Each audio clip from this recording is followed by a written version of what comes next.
Páka. Tak čaute ľudia, dneska si povieme, aká je podľa mňa tá najlepšia klasa. Vy môžete mať iný názor, ale toto je môj. Takže ten váš, neviem, si môžete niekde strčiť. A ideme na to. Ako prvá klasa je tu Camper, len za 10 diamantov. Nie je úplne najlepšia, je dobrá hlavne pre AFK hráčov. A začína z baterok, takže plne strašne dobrý pre začiatočníkov. Takže za mňa úplne C-čko, urobil som si svoj tier list z papiera, pretože na Google všetky klasy neboli. Scavenger. Ak chcete dať 10 dní v lese, tak podľa mňa jedna z najlepších, hlavne na začiatok, takisto 2 miesta železo, ak chcete dať viac, podľa mňa trošku na nič. Takže tomu dávam Bčko. Dekorátor, proste podľa mňa úplne k ničomu, kámo. Počuť kladivko a máš takú zľavu, či čo to je. A väčšie zľavy u obchodníka, podľa mňa úplne na nič. Medic. 2 bandáže, prvýkrát rýchlejšie oživuje, keď ako oživí začne zjať s healom a hunger, a tretí, že má medic. Celkom dobrý, aké hráte v týme, za mňa jeden z najlepších. C. Fisherman, za tých 50 diamantov, akože... Počkaj, musím si to... Dobre. Soplne nevyplatí, podľa mňa. Dčko. Ranger. Baterka, revolver a náboje. 18 nábojov, ďalší, že má šancu, že zablokuje náboj, aj tretí, že má 30 nábojov. Dobrý, pre solo podľa mňa tiež strašne dobrý. Rangerovi dávam Cčko. Brawler. Kamo, extrémne dobrý na blízko, je kamo skoro nesmrteľný a extrémny damage, ale môže používať rengen zbraní, takže ako revolvera, takže nie úplne k ničomu. Kvôli tu možno môže používať tie stranné zbranie, mu dávam Dčko. Keby mohol používať tie ďalku, tam dám aj Dčko, aj do Ačka. Pyromania, neviem, podpaľovač, alebo čo nie, čo to je v preklade, má taký ohňomet, ktorý si môže ohrievať jedlo. A doplňaš si palivo benzínom, ktoré môžeš dať radšej do ohňa. A za 600 diamantov, podľa mňa z tých, ak viac menej, že pay to win klasa je to najhoršia za mňa. Takže je podľa mňa celkom zlá klasa, k tomu 600 diamantov, takže tomu dávam Dčko. Base, ten je podľa mňa trošku k ničomu, keď má 2 plány od tej obrany, je zlepšená, potom že dáva väčší damage, podľa mňa trochu na nič. Mu dávam Dčko, lenže sú tak trošku sprostý, zabudol som na dekorátora, ktorý ide jednoducho do Ečka, plne úplne nevyužiteľný a chcete dať viac dní. Úplne na nič. Cook. Keď posolíš, dáva to viac jedla, druhé, že ten crockpot varí rýchlejšie a posledné, že má 20% šancu, že urobí taký čarovný guľaš. To podľa mňa tiež, kto trochu k ničomu, aj keď je v týme, celkom dobrý. Je celkom na nič, že keď sú už aj tie týmy, no tak chodám už do toho Cčka.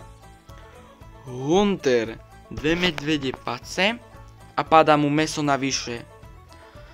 Väčšia šanca, že mu už padne koža. A tretí aj, že dáte bunny food, potom dáte vlčiu kožu, potom máte alfa kožu, lenže má vlčiu kožu a znova vlčiu kožu. A potom alfa kožu.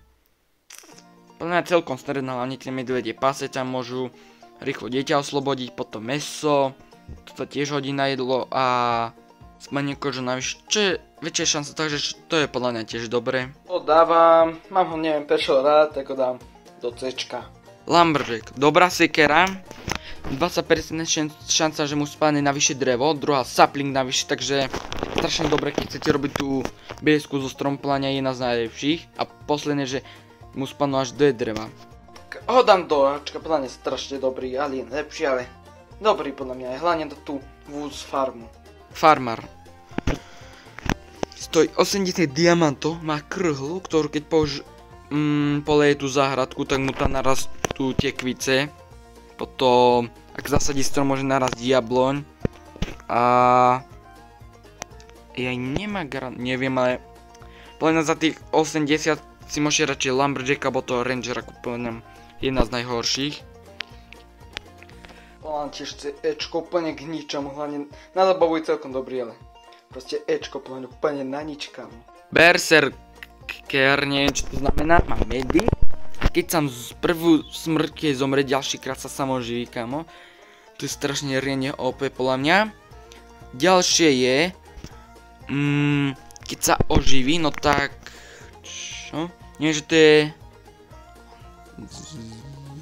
Čakajte, musím zobrať pek. Takže dobre, zistil som, že... Keď zomrie, no tak má na chvíľu väčší damage. A posledne za mňa jedna z najlepších. Menej HP, väčší damage. To je jak survivalista klasa z Dead Race. Podľa mňa dobre. Takže ja ho dám asi... Do toho pečka, podľa mňa si to zaslúži. Kováža 200 diamantov, tiež kladivo, lenže... Môže craftiť veci z ďalšieho craftingu až po level 4.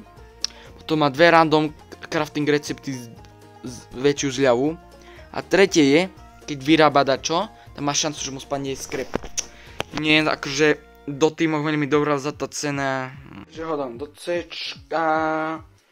Necháme nejakú už do toho C-čka lepiť, už to budem asi naopak lepiť. Poison Master. Nová klasa Poison Armor a Blow Pip. Neviem čo, to je strelš. Jedovaté šípky, máš 3 náboje. A máš ich nekonečne, takže taký viac menej taký jedovatý mimožnešťan. A 25% šanca, že ďalšie posledné je... Nie, vaša vina, nezistíte to, preložte si to sami. Jedovatý mimožnešťan má podľa mňa trošku aj také výhody, tak dám ho do toho Bčka. Dávam síce preto, lebo nemám miesto v Cčku, ale to je jedno. Assassin začína s katano 120 kunajmi, o 10% rýchlejší šprint, menej HP a 5% plus šanca, že ti spadne z čestky. No ja neviem, ale by som radšej, keby mi spadla motorok, lebo taktická to je trošku na nič. Prvý hit, keď zbuchne nepriateľa, má na critical strike, to je kamon tiež dobre. A 10% šanca, tak to je ale za 500 diamantov, takže neviem akože. Ale je dobrý za mňa. Škoda, že je taký drahý. Ale podľa mňa lepší ako ten Pyromantik, či kto to. Takže ho dávam do Bčka. Kyborg. Alien Armor, Laser Cannon. Keď sa mu dobíja, tak je pomalší, ja neviem. Lepšie vidí v tme. Mimozemská technika dáva väčší damage a... Keď dá kill, no tak sa mu dá vždycky energia, kamo strašne podľa nevšia z tých pay to win, čo je za 600 diamantov. Takže by som ju dal do S. Dávam dočka, cítil som trošku sprostý, zabudol som na to, že mám S-ko. Teda Ačko, ale S-ko nemám. Keď som zabudli. Aliena má Raygun. Už vidí v noci, tiež má tu nevýhodu, keď sa mu dobíja, tak je pomalší. Druhé, rýchlejšie sa mu dobíja Alien zbranie. A posledné, keď má naplno tú Raygunovo zbranie, tak je rýchlejší, kamo, za mňa netreba čo riešiť. Mám to Aliena za neúplne to Ačka, lenže ja som tak trošku spomalený. Vtedy bol nový update, takže som tu rýchlo narobil ďalšie klasy. Gamble ho dávam do Bčka, keďže môžete začať s OP predmetom. Prečo ho dávam do Bčka? Podľa mňa strašne zabavná tá klasa. Big Game Hunter stojí 600 diamanta, čo som videl. Tiež ho... Dal bych som možno do Čka, nemám miesto, tak ho dám do Dčka.